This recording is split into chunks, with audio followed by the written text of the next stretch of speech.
Aaron here for TrueStream Media and our sister site nutritionalanarchy.com, and people have been asking for a garden update, so I'm going to show you what's going on. Last night was the hardest freeze of the winter here in the first week of March since November. Extremely cold night, everything froze, but I'm getting ready for the spring garden, and I've dug up all these post holes because I'm going to put in raised beds and expand the stuff that I have been growing. Right here is what's left of what was a fenced-in in-ground garden. I added a bunch of soil amendments last year, and we very successfully raised some green beans here, both pole beans and bush beans, and over here some different types of squash and some stuff like that. The okra didn't work, but maybe this year it will. There's one of the cedar posts we're going to put in, and I'll show you the other stuff that worked, but I'm going to expand out this way too and put in some raised beds here. I think about 60 foot of them.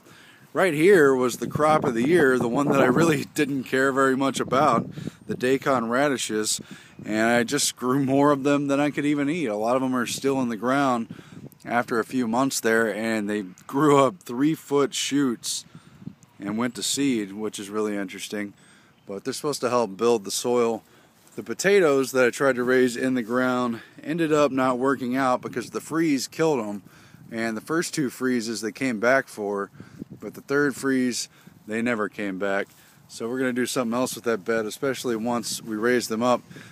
Right here you'll see the cabbages that didn't grow so well. They were transplanted. They actually were growing, but they've been continuously eaten by the rabbits that are in this area, which is one reason I want to put in the raised beds. They've been munching on those and munching on them, so they never quite grew as well as what you're going to see over here. The Napa Cabbage, imported from either China or different parts of Asia. A little bit different from your Eastern Europe cabbage, but still very nutritious.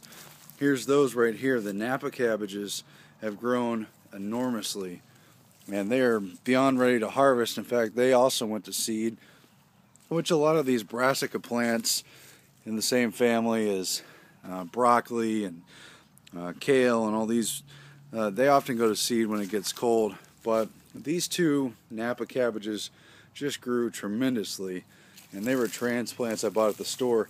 Everything else here was planted from seed. This broccoli plant doesn't look like much because, first of all, it froze last night and it was under a sheet, and it's still kind of reviving in the sun a little bit. It'll come back. But these wilty heads did make broccoli, and right here was the main broccoli head, and it went to seed, but when I cut it off, the broccoli grew all these side shoots, which is pretty cool. And these are all good to eat, really. They survived the Texas heat. This plant stayed alive all this time, and then when it got cold this winter, produced the broccoli heads that you know and love. And this one also did survive the Texas heat all this time, and just now started making its crop. It has a beautiful fractal spiral, a wonder of nature. It grows in that wonderful pattern. That right there is Romanesco broccoli. And it hasn't grown very big, but I just find it so miraculous. It's really the main reason I grew it. It tastes a lot like cauliflower. It's a cousin of cauliflower. And I just think it's absolutely amazing. Here's a smaller green kale.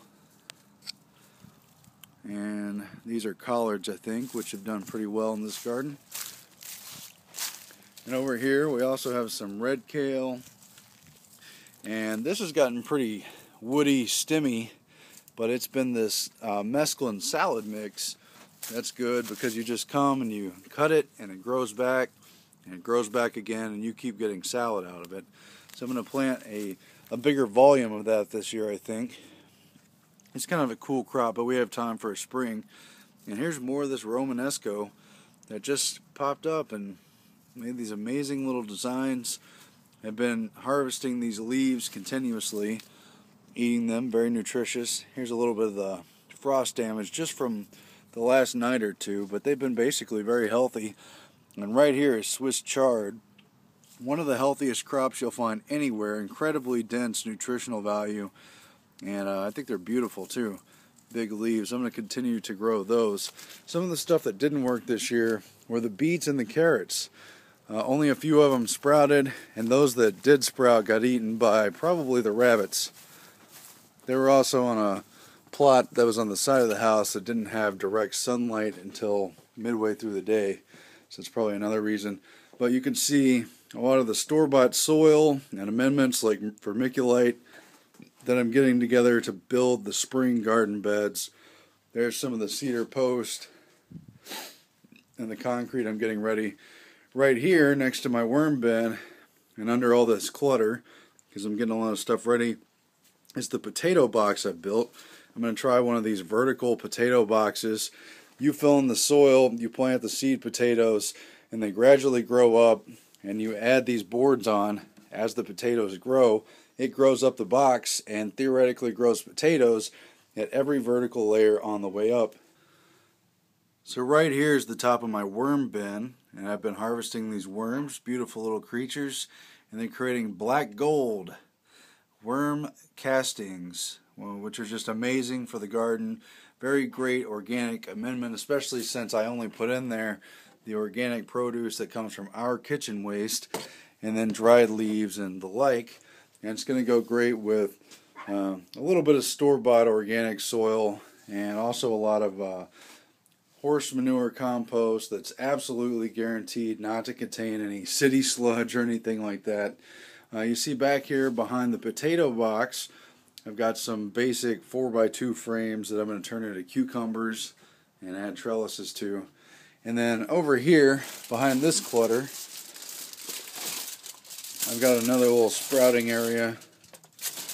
I've made another sprouting area, and I put some makeshift foil reflectors to increase the light. And this experiment, we'll see how it plays out. It's moringa seeds, and I think they just haven't sprouted yet after 10 days because it's still pretty cold. And they require pretty warm temperatures. And right here I've got some dandelions sprouting under this light.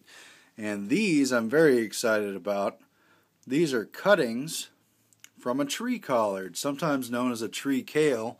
And they're from the same family, but they're a different type of plant.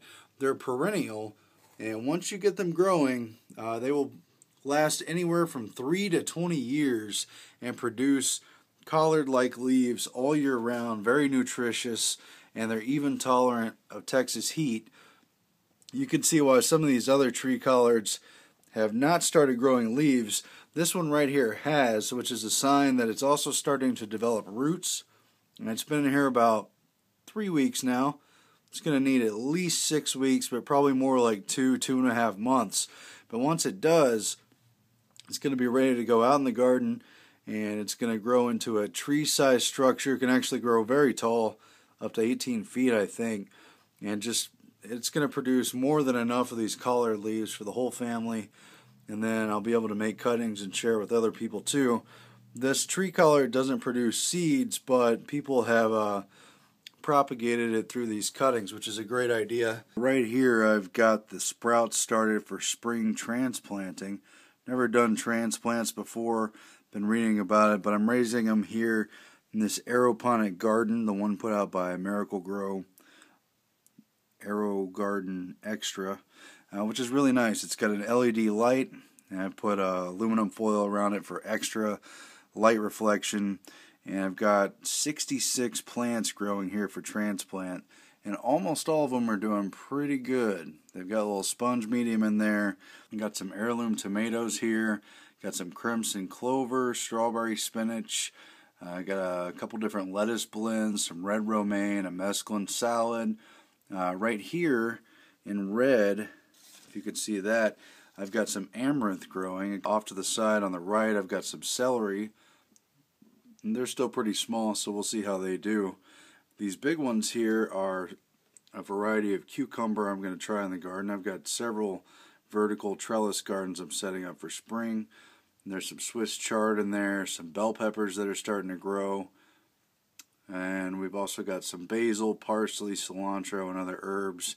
And when the time is right, I'm going to harden these off by giving them just a little bit of outdoor exposure for few hours at a time, then gradually more and more, and then supposedly, so say the experts, they will be ready to transplant directly into the garden. It'll be interesting to see how they transition from having a water and air-based nutrient solution to being directly in the soil, which will be their final destination, hopefully.